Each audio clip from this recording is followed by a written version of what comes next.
Buenos días, yo les voy a hablar sobre el capítulo 1, el cual se llama El lenguaje del diseño gráfico. Para empezar con este capítulo, tenemos que entender qué es la comunicación visual. En la comunicación visual, el diseñador gráfico actúa como intérprete del mensaje. Este mensaje es emitido por el primer usuario, el cual vamos a denominar emisor, y tiene que ser recibido y entendido por el segundo usuario, que vamos a denominar receptor. Lo que hace el diseñador gráfico entre medio de ellos dos con el mensaje es codificarlo de forma de que se transfiera tal cual lo que el emisor quiere hacer llegar al receptor. La finalidad del diseño gráfico es satisfacer la necesidad de comunicación mediante signos visuales, llevando un mensaje desde un emisor, usuario 1, hasta un receptor, quien es el... Ahora podemos pasar a hablar sobre qué es el diseño gráfico. El concepto de diseño gráfico es muy complicado ya que abarca muchas áreas, muchas técnicas y muchos estilos. Entonces, tras un largo estudio, se logró decir o definir el concepto gráfico como el proceso creativo que combina el arte con la tecnología para comunicar ideas. Ahora vamos a pasar a hablar sobre las etapas del diseño. Estas etapas las podemos dividir en dos, las cuales serían la analítica y la creativa. En la etapa analítica se empieza con una entrevista a nuestro usuario 1, quien es el emisor, sobre el mensaje que quiere dar para que llegue al usuario 2, quien es nuestro receptor. Para poder descifrar mejor este mensaje y que nosotros podamos trabajar con él, es importante responder 6 preguntas. ¿Qué, quién, dónde, cuándo, por qué y cómo? Esto nos va a ayudar a desarrollar el proyecto. La primera pregunta es bastante importante, el qué, para saber qué vamos a trabajar. Y la segunda pregunta vendría siendo el quién. Con el quién nos referimos al usuario 2, ya sea la persona o el grupo de personas a la que tiene que llegar el mensaje. Entonces, es esencial responder esta pregunta para saber de qué forma nosotros vamos a transmitir este mensaje. Este usuario 2, el receptor, usualmente se le llama target o objetivo. Después de haber acabado con la parte analítica, podemos pasar a la parte o a la etapa creativa. En esta etapa se dice que es obligatorio realizar bocetos. ¿Qué son los bocetos? Los bocetos son gráficos o dibujos preliminares a la idea que nosotros vamos a tener. Hay que tener en cuenta que si nuestra idea no funciona en la fase del prototipo, tampoco va a funcionar en su fase final. Entonces, para que nosotros podamos ejecutar todo nuestro proyecto de manera satisfactoria, podemos usar distintas técnicas que existen para hacer la conceptualización del mensaje. Esto puede ser la utilización de palabras, la sintetización, el uso de herramientas literarias, empleo de temas, uso de símbolos, colorimetría. Vamos a hablar sobre el diseño asistido por ordenadores. Todos sabemos que nuestra realidad es que la tecnología está muy inmersa en nosotros. Entonces, gracias al programa CAT, el cual es una sigla en inglés que en español significa Diseño Asistido por Computadores, podemos trabajar el arte y la tecnología de la mano. Esto nos trae muchos beneficios ya que el artista se vuelve mucho más productivo. Al ser más productivo tiene más tiempo y esto lo vuelve un poco más creativo, un poco más abierto y ahorramos o minimizamos los tiempos del trabajo. Ahora vamos a pasar a hablar un poco sobre el tema de los ordenadores. Para conocernos un poco más, el ordenador se puede dividir en dos grandes grupos, el cual sería el hardware y el software. El hardware es todas las piezas tangibles que nosotros tenemos del ordenador, como vendría a ser la pantalla, el teclado, el ratón, y todos estos pueden ser utilizados con otros elementos para que podamos expandir nuestro arte. Y el software es la parte que nosotros no podemos sentir, que nosotros no podemos tocar. Entonces lo podríamos dividir en software de sistema y software de aplicación. Vamos a hablar un poco sobre el software de aplicación, que también se le puede denominar software de diseño vectorial. Dentro de esta rama hay un montón de programas vectoriales los cuales nosotros podemos utilizar para trabajar. Los más renombrados en los últimos años han sido Adobe Illustrator, Freehand y CorelDRAW. Hablando sobre el software de tratamiento digital de imágenes, los últimos años también hemos tenido 3 programas que han estado destacando y se han estado mejorando para poder trabajar, los cuales son Adobe Photoshop, Corel Photo Paint y PaintShop Pro. Ahora podemos empezar con el capítulo 3, el cual habla de los gráficos vectoriales. Ahora vamos a hablar sobre la metodología vectorial básica. La metodología de trabajo vectorial en la mayoría de los programas es bastante sencilla, ya que existe un gráfico vectorial, el cual está compuesto por uno o varios objetos. Y para poder trabajar con estos, lo principal es que nosotros podamos seleccionar el objeto con las herramientas que nos brinda el programa. Ahora vamos a hablar un poco sobre el tema de crear diseños con formas básicas. Como la mayoría de nosotros sabemos, los diseños siempre nacen de una forma básica. Y gracias a la mayoría de nuestros programas de trabajo en 3D, nosotros podemos editar esta forma para hacer un trabajo un poco más interesante, un trabajo un poco más distinto y algo que destaque. Para esto utilizamos las distintas herramientas que nos brindan los programas de diseño, como por ejemplo tenemos la opción de expandir para transformar una figura, este se utiliza en Adobe Illustrator, o también tenemos el convertir a curvas en el menú de CorelDRAW. Es importante igual mencionar el tema de los formatos de los archivos gráficos, ya que hay que tener en cuenta que cada programa tiene su formato de archivos. Tenemos, por ejemplo, en CorelDRAW el CR, en Photoshop PSD. Hay que tener en cuenta el tema de que muchas veces estos archivos, por cómo se presenta la información en cada programa, no son compatibles unos con otros. Existe la manera de hacer, convertir un trabajo de un programa a otro, sí, pero también hay que tener en cuenta que nosotros debemos trabajar con el programa que a nosotros nos sea conveniente para cada proyecto. Capítulo 4. Principios básicos del color. Este capítulo aborda la importancia del color en el diseño gráfico. El color puede cambiar significativamente el significado de un diseño. Con los medios digitales, los diseñadores tienen acceso a millones de colores y formas para combinarlos creativamente. Los diseñadores gráficos deben conocer la clasificación de los colores, los términos para describirlos y las técnicas para representarlos en medios impresos, digitales, etc. Los avances tecnológicos han hecho posible reproducir imágenes a todo color de manera asequible, permitiendo a los diseñadores tener una libertad creativa sin precedentes. Hablando un poco acerca de la nomenclatura del color, antiguamente Newton había dividido el espectro en 7 colores, que eran rojo, naranja, amarillo, verde, azul, añil y violeta, como se muestra en la imagen ahí puesta. Partiendo de este espectro de colores de Newton, se adoptó una clasificación generalizada de los distintos colores. Para clasificar los colores se emplea ahora la nomenclatura basada en el grado de pureza original de cada color o en la proporción de mezcla con los otros colores que intervienen en su composición. Todos los colores están formados por 3 componentes básicos, que son el rojo, el amarillo y el azul, que serían los colores básicos o colores básicos. A estos 3 colores se les denomina también colores primarios porque son los únicos colores que no se pueden crear. Es decir, si por ejemplo tiene una caja de acuarelas, puede mezclar el color azul y el amarillo para crear el color verde, pero no hay otra forma de obtener el color rojo, amarillo o azul, partiendo de la mezcla de otros colores. El círculo cromático es la representación práctica de todos los colores. En él vienen expresadas las combinaciones para formar nuevos colores a partir de los 3 primarios ya mencionados. Generalmente es una circunferencia dividida en 12 partes iguales. Cada sector circular está coloreado a partir de 3 primarios y sus correspondientes secundarios. Entre 2 colores primarios se sitúan 3 secundarios. Para fines prácticos y de referencia visual, esta es la organización más simple de los colores, como mostramos ahí en la diapositiva. En la parte superior del círculo se dispone el amarillo, que es el color más alto, es decir, de mayor grado de claridad. Y en la parte inferior se ubica el violeta, que tiene mayor grado de oscuridad. En el círculo cromático, el complemento de un color está situado en el diámetro opuesto. Por ejemplo, el complemento del rojo sería el celeste. Ahora pasamos a ver los distintos modos de representación, que serían el RGB y el CMYK. El modo de representación de color en pantalla se denomina RGB. Estas siglas corresponden a red, green y blue, que serían rojo, verde y azul. Este tipo de colores reciben el nombre de altivos, ya que son colores luminosos que sumado producen el color blanco. Cuando estamos visualizándolo en la pantalla, esta imagen está formada por los denominados píxeles, que a su vez están formados por 3 puntos de color que se iluminan con distinta intensidad para crear el resto de los colores de la paleta. El modo de representación CMYK es más que todo utilizado en impresión comercial. Este hace alusión a los colores cian, magenta, amarillo y negro. Este tipo de colores se denomina sustractivos, es decir, el color que aprecia el ojo humano es el del pigmento de la página que refleja y sustrae del espectro de luz blanca a todos los demás. La armonía del color, bueno, pasando al punto de armonía de color, independientemente del círculo cromático que se utilice, ya sea el tradicional o el RGB y CMYK, esta será una herramienta más a disposición con la que se podrá crear combinaciones de colores con una cierta garantía de que funcionarán bien visualmente o podría crear sus propias armonías de color, por ejemplo. Los colores armónicos son aquellos que funcionan bien juntos, es decir, que producen un esquema de color atractivo a la vista. A continuación vemos las distintas clases de armonía de color que se pueden crear, como por ejemplo vemos ahí las triadas, que son un grupo de 3 colores equidistantes entre sí en el círculo cromático, siempre dan una triada de colores agradables. Por ejemplo, otro ejemplo sería los colores complementarios. En el círculo cromático se puede observar que hay pares de colores que están enfrentados directamente, que son opuestos, en otras palabras, como por ejemplo el naranja y el azul.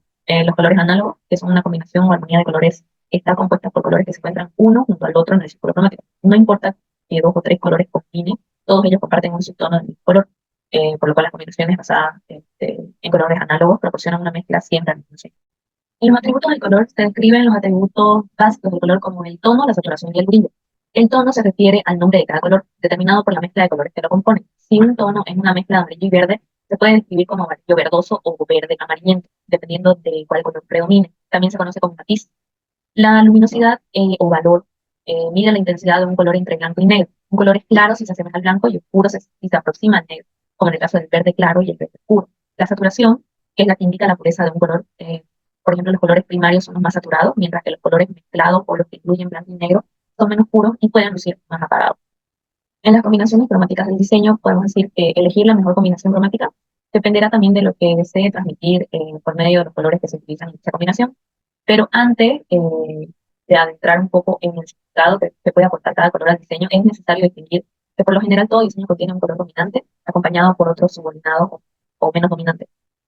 Por ejemplo, el color dominante es el color principal empleado para llamar la atención del observador. Es el color dominante de toda la composición gráfica. El color subordinado en un diseño es el color visualmente más débil, que complementa al color dominante o contrasta con él en muchos casos. El color de énfasis, también denominado el color de acento, es el empleado para aportar atención a un detalle visual. El color es mucho más que un simple efecto cromático por la acción que ejerce sobre los sentimientos. Él es una potencia psíquica que afecta a los sentidos, a la mente, al cuerpo físico e incluso al metal. En la temperatura de los colores, para crear emociones que aumenten el impacto psicológico de un diseño sobre el receptor, es necesario saber que los colores reciben la siguiente clasificación básica según su inteligencia emocional, que son los colores cálidos y los colores fríos. Normalmente se consideran cálidos a los tonos rojos, naranjas y amarillas, y esto más que todo por su asociación con la luz solar y el fuego.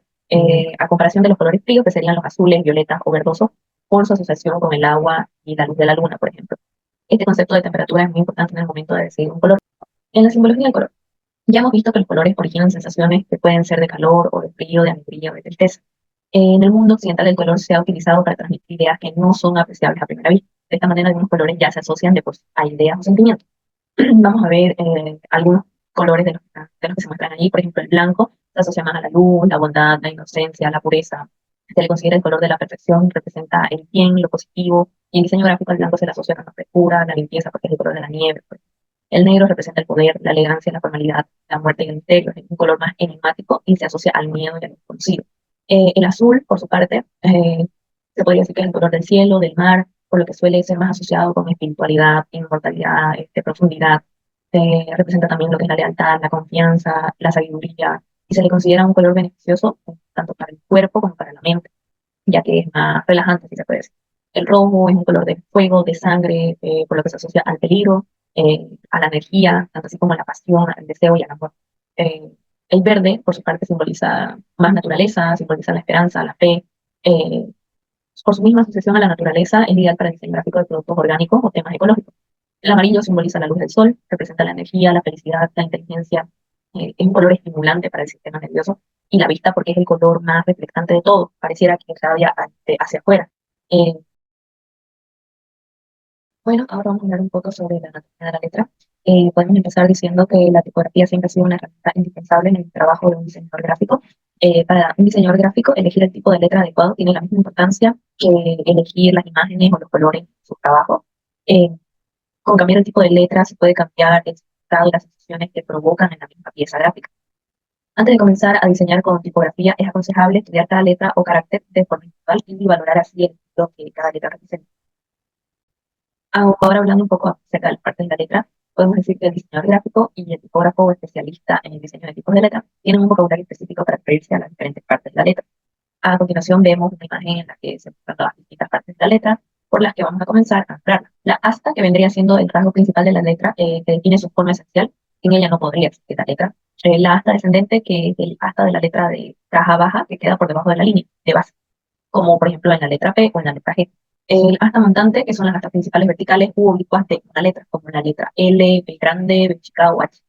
El asta ascendente, que es el asta de la letra de caja baja, que sobresale por encima de la altura, como por ejemplo la letra X o como la B labial minúscula. La barra, que es un rasgo horizontal en las letras como la A, la T o la H, es una línea horizontal. El blanco interno o contorno interno es un espacio en blanco contenido dentro de un anillo u ojal. La cola, que es de la asta oblicua colgante de algunas letras como la letra R, la K o la Q. La ligadura, también se le llama cuello, es el enlace de conexión entre el anillo y el ojal de la letra G. El ojal, o también llamado bucle, es la porción cerrada de la G que queda por debajo de la línea de base. Si ese rasgo es abierto, se llama simplemente cola. La oreja, o también llamada gota o lóbulo, es un pequeño rasgo terminal que a veces se añade al anillo de algunas letras, con la G en minúscula o la O. El remate, que es el elemento constitutivo base de los caracteres, junto con las astas. El serif, que es el trazo terminal de un asta, brazo o cola. Es un resalte ornamental que no es indispensable para la definición del carácter y hay tipos de serif, por ejemplo el sans serif, que es sin remate porque carecen de ello. El vértice, que es el punto exterior de encuentro de dos trazos, como en la parte superior de la letra A o la letra M. Acerca de los tipos de remate, los remates de una letra pueden tener diferentes formas. Existen distintos términos que los tipográficos han utilizado durante años y que describen más específicamente los distintos estilos de remate que existen. Estos pueden ser remates de tipo uniforme, modulado, atrofiado, cuneiforme, abocinado, toscano, que también es llamado bifurcado, sin remate, que sería el sans serif, y entre otros. En las líneas de referencia estructural, eh, vemos más que todo que en la tipografía el tamaño de los caracteres se llama cuerpo y la anchura de las letras se llama grosor. El cuerpo es la dimensión constante de todo un alfabeto. Si se realiza una comparación entre las letras mayúsculas y minúsculas del alfabeto occidental actual, se puede distinguir una serie de líneas o guías estructurales que determinan la altura o cuerpo de las diferentes letras. Y a continuación vamos a describir un poco cada una de ellas. Por ejemplo, la línea de altura X es la que delimita la altura de las minúsculas. La letra X representa la medida base de los caracteres de caja baja, excluyendo los ascendentes y los descendentes. La línea de altura de la mayúscula, que es llamada también caps height o caps line, se refiere a la altura de los caracteres de caja alta. Se mide desde la línea base hasta la línea de cabecera de la fuente y representa el cuerpo de las mayúsculas. A veces coincide con la altura de los ascendentes, en otras ocasiones es rebasada por ella. La línea de base o base, también llamada base line, es la línea en la cual las bases de las letras mayúsculas se asientan. También es la base para la caja baja. Esta línea permite que los caracteres aparezcan alineados uno al lado del otro, logrando estabilidad. Hablando acerca un poco de la matriz es una estructura geométrica que sirve para determinar cuáles son los componentes geométricos básicos de una letra. En diseño y creación de tipografía es necesario conocer estos términos y generar matrices completas atendiendo a normas que ya están estandarizadas. Sin embargo, para un diseñador gráfico que no tenga intención de diseñar su propia tipografía, conocer los tipos de matriz le puede servir para entrenar su capacidad de reconocer la verdadera estructura subyacente en todo tipo de letras. Ahí, como se puede observar, existen distintos tipos de matrices que, siguiendo un patrón, cada una se demuestra como una matriz única. Buenos días, soy Zabala Nicolás y le voy a hablar de la parte 6, en lo que ya toca exponer sobre las técnicas de composición y maquetación. Para llegar a un equilibrio estético funcional, nosotros empezamos a maquetear. Esto tanto para publicaciones gráficas como para publicaciones impresas. Ya aquí nos vamos a empezar a familiarizar con términos como retícula, grid, página maestra y demás. Para empezar tenemos que hablar del formato. Es crucial al comienzo de cada proyecto definir el tamaño y formato que van a estar relacionados con nuestra publicación. Y esto siempre se va a basar, siempre si es digital o impreso. Generalmente para formatos digitales se utiliza más lo que son A4 y A3, pero bueno, esto va a depender siempre si es para un catálogo, alguna revista, como si era para una publicación digital, demás. Entrando ya a términos más de maquetación en sí, vamos a hablar de lo que es la retícula, que esta es algo que se utiliza siempre, se recomienda utilizar siempre para llegar a una composición y un mismo lenguaje. Esta ayuda a organizar tanto texto como imágenes. Esta utiliza lo que son márgenes, que esta se basa siempre en el tipo de trabajo, y los que se llaman columnas, que estas ayudan a dividir verticalmente lo que son texto e imágenes. Posteriormente tenemos lo que son las páginas maestras, que estas siempre generalmente se recomienda utilizar al comienzo de cada maquetación, que ayuda, primero que nada, ayuda a dividir una página, y esta lo que hace es como que en las páginas posteriores nosotros veamos las mismas líneas guías que nos van a ayudar a tener el mismo lenguaje que nosotros buscamos. Luego tenemos los textos digitales, que hay dos tipos de textos digitales, los artísticos, como se llaman, o los de caja. Los artísticos nos permiten mayor libertad, por así decirlo, y van horizontalmente hasta que nosotros veamos, mientras que el texto en caja delimita el texto y hace que adentro el texto que nosotros seleccionemos se vaya configurando en base a nuestra caja. Luego tenemos lo que es visibilidad y legibilidad, que son cosas muy distintas. La visibilidad es cuando nosotros podemos identificar fácilmente una letra, y la legibilidad básicamente es qué tan adecuado, qué tan largo y adecuado sea el texto para que la lectura no sea prolongada y sea legible. Mientras tanto tenemos igual lo que es tamaño y jerarquía. Esto, según psicólogos, mientras más grande sea el texto, va a estar directamente más asociado con la jerarquía. Las medidas como que de escala están en puntos, en dots, en picas y en píxeles. Luego tenemos lo que es el interlineado, que es el espacio que está entre las letras, entre cada letra. Y básicamente ayuda a que las frases en sí no estén suficientemente juntas y no haga que el lector se canse. Luego tenemos el estilo de composición, que son las básicas que básicamente todos conocemos, que es los justificados, el centrado y el bandera. Y por último los capitulares, que son las letras mayúsculas grandes, esas que ganan en jerarquía y que generalmente están al comienzo de cada frase, cuando empezamos en sí, digamos, un capítulo, por ejemplo. Y por último, lo que resta de este capítulo sería lo que es el lorem ipsum, que todos hemos visto siempre en los programas de diseño. Y verdaderamente esta frase, ¿verdad?, no tiene ningún significado en sí, solo se utiliza para ver, digamos, el tipo de texto, cómo va a estar organizado y demás. Luego en el capítulo 7, que es fotografía y diseño gráfico, se habla de cómo la fotografía y el diseño gráfico están ligados a lo que son, ya sea una foto o una ilustración, pero el objetivo es comunicar un mensaje. Y generalmente, en la mayoría de los casos, las fotografías aceleran el punto de comprensión de dicho mensaje, lo que nos ayuda a comunicar más fácilmente una idea. Primero que nada, para tener una imagen en sí digital, tenemos que digitalizarla con un tipo de escáner. Lo que estos escáneres lo que hacen es que los datos de iluminación o de luz los convierten en intensidades, pero en píxeles. Hay distintos tipos de formatos que son el BMP, el GIF, el JPG, el PNG y el TIFF. Para integrar, digamos, esta fotografía en un diseño tenemos distintas técnicas. Por ejemplo, recorte y encuadre, que ayuda como que a jerarquizar cierta parte de la imagen o encuadrarla y evitando que demás cosas distraigan al espectador. Tenemos lo que son las fotografías a sangre, que generalmente cuando ponemos una imagen en la mayor parte de la tapa, por así decirlo, en realidad en toda la tapa, y va más allá del borde. Tenemos las que son fotografías siluetadas, que es cuando nosotros recortamos una imagen de una persona, la recortamos de su fondo y la ayudamos a incorporarla con vectores o algún tipo de composición. Tenemos lo que son las máscaras, que esto se utiliza, digamos, como para proteger cierta parte de la imagen y nosotros jugar con los colores, con las formas. Tenemos lo que son las fotografías en collage, que se utilizan distintas imágenes en una sola composición. Tenemos por último lo que es la integración cromática, que es cuando nosotros alteramos el color para destacar, digamos, cierta parte y ayudar a tener cierto contraste. Luego, como hablábamos, digitalmente los textos y las imágenes siempre están ligadas para llegar, bueno, a un mensaje más claro. Y para esto igual hay ciertas técnicas que se deben utilizar. Tenemos las que son lavado de imágenes, que es cuando nosotros tenemos una foto y para poder destacar el texto nosotros como que hacemos cierta forma y le bajamos la opacidad, cosa que el texto pueda destacar sin ocultar totalmente la imagen. Luego tenemos los bocadillos gráficos, que son como, esto viene de los cómics, que son como ciertas bolitas de texto que ayudan a componer, digamos, una imagen y poder visualizar el texto sin desjerarquizar totalmente la imagen. Luego podemos insertar fotografías de objetos vectoriales y las fotografías en marcos grunge, que esto generalmente se puso como hace unos 10 años, que, bueno, no compromete totalmente la formalidad del diseño, pero ayuda, digamos, como que a darle cierto contraste y cierto estilo aparte. Y por último, la fotografía de varios objetos que nos ayudan como que una misma fotografía la colocamos en distintas formas y ayuda a hacer composiciones muy interesantes. Por último, en el capítulo 8 vamos a hablar de lo que es el diseño gráfico con la identidad corporativa. Como sabemos que el ser humano tiene una necesidad de diferenciarse, igual en las corporaciones grandes que buscan destacar mucho más que otras, y esto se hace a través de una identidad corporativa bien definida. Tenemos que entender algunas definiciones importantes, como es la marca, que es un concepto global. Este engloba todos los aspectos de una entidad, tanto físicos como el logo, por ejemplo, como lo más abstracto, que sería la filosofía. Luego tenemos el logotipo, que este es el símbolo gráfico que va a actuar como una manera de identificar a la empresa de manera rápida, efectiva y memorable. Tenemos distintas variantes de logotipo, que primero está la representación tipográfica, que es cuando solo es texto. Tenemos el símbolo, cuando es solo un vector, por ejemplo, un símbolo, una imagen. El isólogo, que es cuando tenemos el texto y la imagen entrelazadas, o sea, no se pueden separar.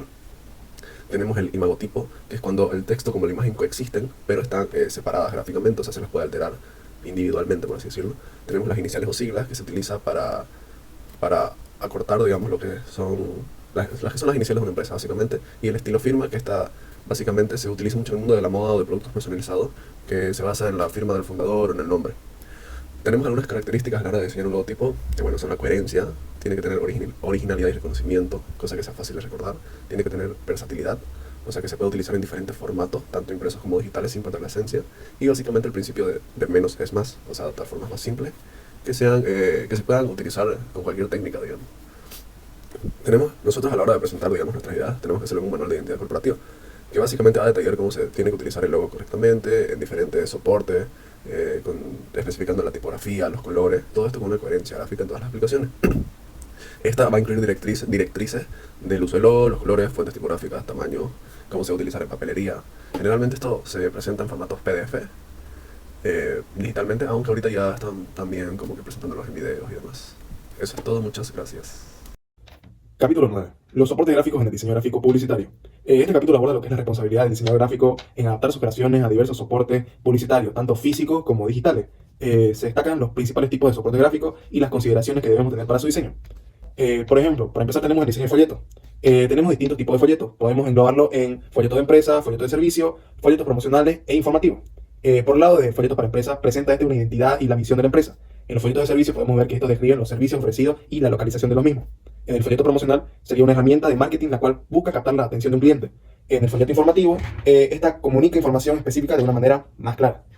Las directrices que tenemos para el diseño de folleto serían, por ejemplo, la relación visual con la identidad de marca, el tipo de contenido, cómo comunicar este contenido, la distribución final de este y el presupuesto de producción. Vamos a hablar primero de la relación visual. Esto nos dice que debemos asegurar la congruencia de la identidad visual de la empresa. En el tipo de contenido podemos hablar de verificar, confirmar toda la información que tengamos y los textos. ¿Cómo comunicarlo? Podríamos decir que tenemos que definir el contenido que queremos expresar y dando jerarquía visual a los elementos. En la distribución podríamos considerar lo que sería el soporte final, el medio de distribución, y ahí es donde entra lo del presupuesto, ya que todo nuestro diseño se tiene que ajustar según el presupuesto disponible. Y para esto también tenemos tipos de folletos según el formato, lo cual podríamos decir sería una octavilla o panfleto, como podemos ver aquí, un flyer o volante, o un díptico, tríptico, cuadríptico y políptico. En la utilización de imágenes prediseñadas, aquí podemos encontrar dos cosas, los cuales son los clip arts y las plantillas o templates. Los clip arts es un objeto el cual puede asegurar la congruencia con la identidad visual de la empresa. Mientras tanto, los templates son ilustraciones técnicas, las cuales nos ahorran tiempo en la presentación de proyectos, ya que estas están predefinidas y nosotros podemos editarlas y utilizarlas de nuestra manera. En el diseño para soportes publicitarios en medios exteriores, podríamos hablar de lo que son las vallas publicitarias, las banderolas, los displays, tótem publicitarios, etc. También de esto hablamos de la cartelería en gran formato, la cual está preferiblemente diseñada en programas vectoriales para utilizar las resoluciones adecuadas para la distancia de visualización, ya que estas tienen que ser enormes y tienen que ser muy visuales. Entrando al capítulo 10, aquí veremos la revisión y la preimpresión del proyecto gráfico. En este capítulo abordamos lo que es la etapa de revisión y preimpresión, la cual es lo más importante para asegurar que nuestro proyecto, nuestro diseño gráfico, se imprima correctamente y sin errores. En esto detallamos el proceso, las mejores prácticas para preparar los diseños antes de enviarlos a una imprenta. Para empezar, vamos a hablar de la preparación de los diseños para la imprenta. Tenemos la revisión y la corrección de los textos. Revisar y corregir textos nos ayuda a evitar los errores ortográficos, errores de diseño, hablando plenamente de lo que son letras, texto y también de contenido antes de enviar los archivos a una imprenta. En cuanto a trazado y recopilación de fuentes tipográficas, hablaríamos de convertir textos a curvas para evitar problemas con fuentes no instaladas en la imprenta, incluir fuentes en el archivo si hay grandes cantidades de texto y también utilizando la opción de incluir fuentes en el PDF. Ahora vamos a hablar de la preimpresión. Para una buena preimpresión podemos hablar del área de sangrado, lo que sería añadir un área de sangrado para evitar los bordes blancos debido a posibles desajustes en el corte del papel. También hablaríamos del tamaño del documento con el área de sangrado incluida, o sea, calcular el tamaño del documento sumando el área de sangrado, ¿no? También podríamos hablar de las marcas de corte, lo cual sería incluir las marcas de corte para indicar al impresor dónde cortar el papel, para que no hayan cortes que no queremos, ¿no? También tenemos las marcas de plegado, que sería añadir unas marcas a nuestro diseño para ver dónde van a ser doblados, asegurándonos de que no sean visibles en el producto final. En cuanto a las pruebas de impresión y artes finales, hablaríamos de lo que son los colores. Tendríamos que hablar de verificar que todos los colores del diseño estén en modo CMYK o Pantone. También realizar pruebas de impresión para asegurar que los colores en nuestras pantallas coincidan con los impresos. También estarían los ajustes y perfiles de color, que sería utilizar perfiles de color estándar para garantizar la fidelidad de los colores entre la pantalla y la impresión, descargar perfiles de color, etc. También previsualización de separaciones de color, lo que sería revisar las separaciones de color para asegurar que nuestros colores se separan correctamente, especialmente si se utilizan colores directos de Pantone. El capítulo 11 nos habla sobre el diseño para Internet y los medios digitales. Estos recursos son esenciales para la evolución y el aprendizaje continuo del diseñador gráfico. ¿Qué significa esto? En este capítulo entra lo que son los formatos gráficos para la web, donde utilizamos formatos como el GIF, JPG y el PNG. El GIF es un formato ideal para colores planos, logotipos y también admite transparencia y animaciones, que eso es lo esencial. En el JPG es el más utilizado para fotografía, con validad tonal, admite compresión, etc. Y en el PNG es el que permite transparencias avanzadas y es adecuado para imágenes con degradado. Vivimos en una era de globalización, revolución tecnológica, la cual impacta en lo que es el diseño gráfico. Y la presencia en Internet es muy importante, ya que las páginas web o redes sociales necesitan de esto, es esencial para ellas. Podemos hablar dentro de esto de lo que son tipos de banner. Podemos hablar del banner tradicional, un mega banner, rascacielos o roba páginas. Tenemos un ejemplo aquí, por ejemplo, de un banner. Y en este capítulo nos habla mucho de las resoluciones estándar, de lo que son 72 píxeles por pulgada en imágenes web. Los tamaños más ocupados, que son, por ejemplo, 1024 por 780 píxeles, como una referencia común. La publicidad en Internet utiliza varios formatos estándar, los cuales ya mencionamos previamente. En el diseño para redes sociales podemos hablar de los avatars, los gráficos de avatar, los cuales utilizan tamaño cuadrado. También tenemos portadas de perfil, las cuales son imágenes rectangulares, fondo de perfil, la cual se puede personalizar con otras imágenes, y también kits gráficos para social media, los cuales se recomienda ofrecer para redes sociales, las cuales incluyen lo que mencionamos: avatares, portadas de perfil, fondo de perfil, colores corporativos,